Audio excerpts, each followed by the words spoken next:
श्री स्वामी समर्थ. मंडळी, तुम्ही कधी स्वामींकडं काही मागितलं आणि ते मिळालं नाही तर स्वामींवर रागवू नका. कारण स्वामी ते देत नाहीत जे तुम्हाला हवं आहे. स्वामी ते देतात जे तुमच्यासाठी चांगलं आहे.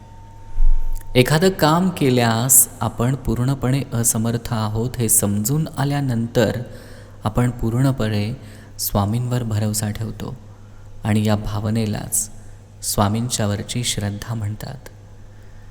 पाण्याला बांध घातला तर ते संथ होते आणि मनाला बांध घातला तर तुम्ही संत होता. मदत करण्यासाठी लांबवलेला एक हात प्रार्थनेसाठी जोडलेल्या अनेक हातांपेक्षा खूपच महत्त्वाचा असतो. अपराध करून जो सुख मिळवतो त्याला देव कधीही क्षमा करत नाही. लक्षात ठेवा, आपण कोण आहोत. कुणाशीही कोणत्याही कारणास्तव तडजोड करू नका. तू सर्व शक्तिमान देवाचे मूल आहेस. ते सत्य मनात ठेव. परिस्थितीबद्दल काळजी करू नका.